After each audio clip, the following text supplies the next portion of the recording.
Hi, welcome to this episode of Your Black World News. I'm your host, Roosevelt Mitchell III.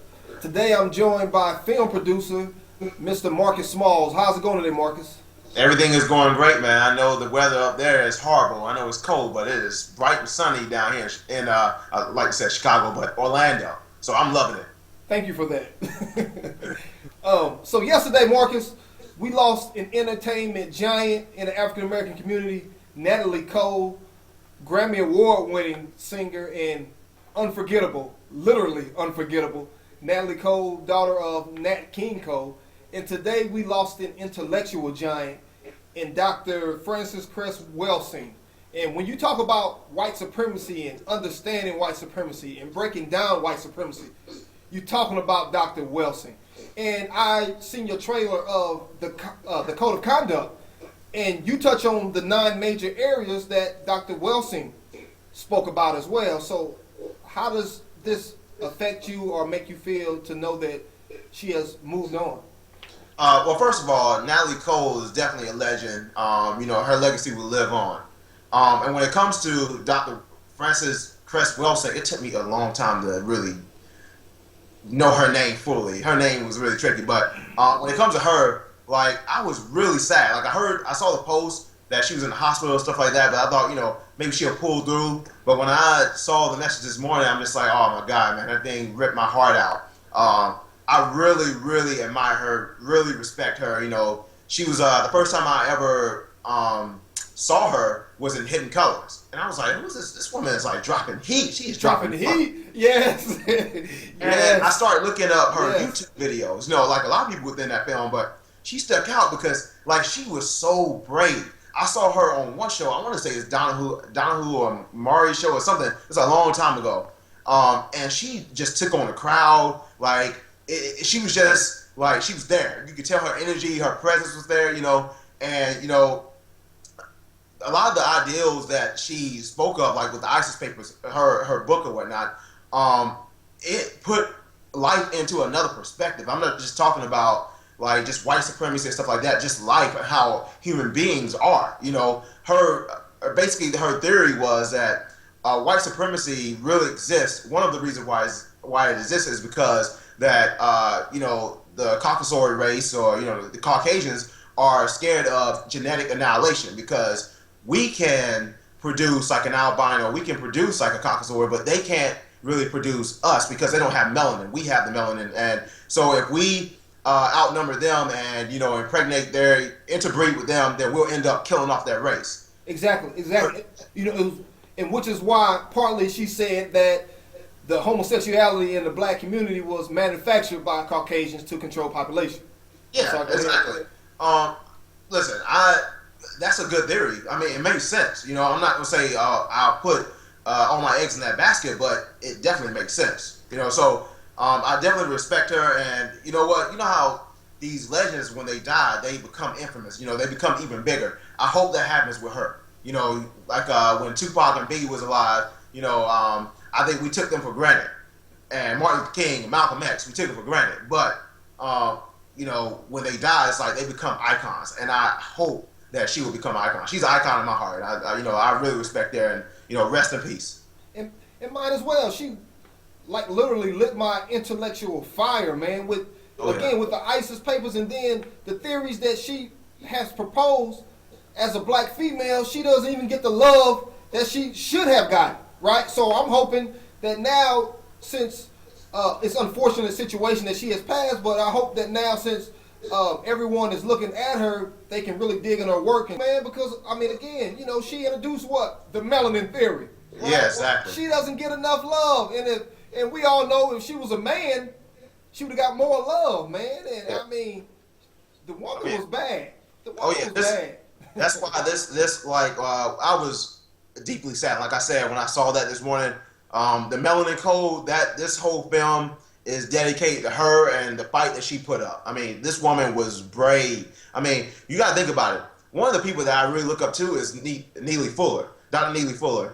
And they were, best friends. You could tell they had a radio show basically together and stuff like that. I know he's hurt right now. And this just goes to show, like, we cannot take our, I wouldn't say leaders, but they kind of are leaders, like I said. We can't take them for granted. Like these people have wisdom and knowledge for days, and I think we have been taking it for granted. But no longer. We can't because these people paved the way for TV producers like myself. They spoke their mind and they encouraged me to speak my mind. Exactly, and we can look back on our ancestry, and that's what happened to where our ancestors passed down knowledge to their children, to their children, to their children, and somewhere we have lost that, right? But I thank God for YouTube and stuff like that, to where even though she's long gone now, we can still YouTube her videos. We can still, right? We have her on record, we have her on tape, to where we can keep looking at that, to where my children and grandchildren can still look her up. Because I mean, you're right, and I'm thinking that Neely Fuller is devastated as well, just like we all are. But Marcus, yesterday on the radio, on television, all they spoke about was the passing of Natalie Cole, in which they should have, because she deserved much love.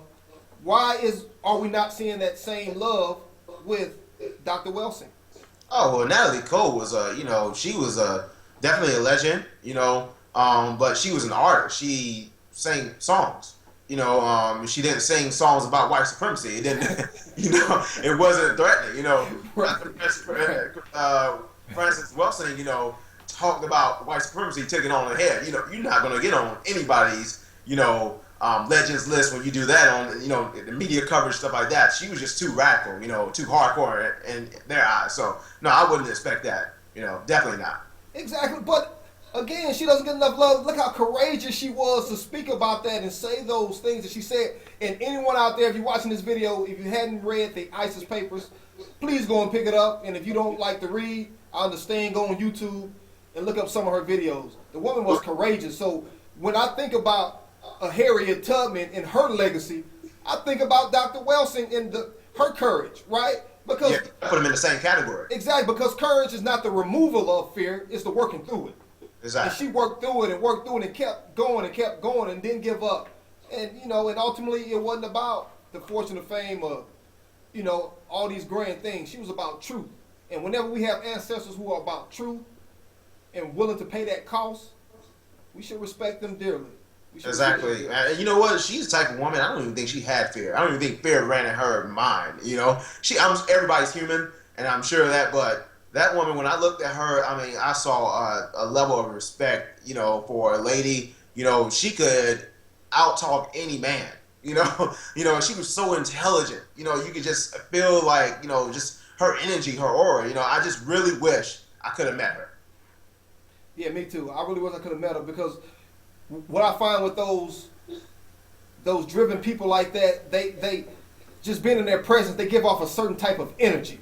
Yeah, right, exactly. like an inspirational energy, if you will, to where just being around them, you feel inspired, like wow, and that's just the greatness of that individual, man. And man, I just, I really hope she inspired the next generation of sisters to walk in her legacy as well.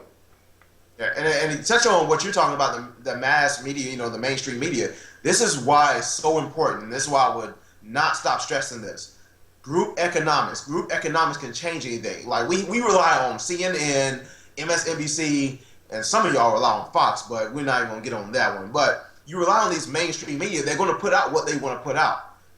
Us as melanated people, we need to start spending our money together. We need distribution deals. We need our own news source. That's why I love shows like TV, the Roland Martin, which is also a brother of Alpha Phi Alpha. Shout out to our brothers. But he has his own show on TV One. I love that newscast. We need more shows like that. We need our own movies. They're producing movies with black leads now, but we need to tell our own stories. Like I would love to see a story about, how Haiti got, freed themselves, Toussaint Louverture, how they, came out of slavery and stuff like that. I would love to see that. I want to say Nat Turner, that movie's coming out. I have a frat brother that's in that movie. That movie's going to be good. So we need more movies and more, just outlets of just, entertainment, whether it's news or anything. We need that for ourselves. Everybody else has it.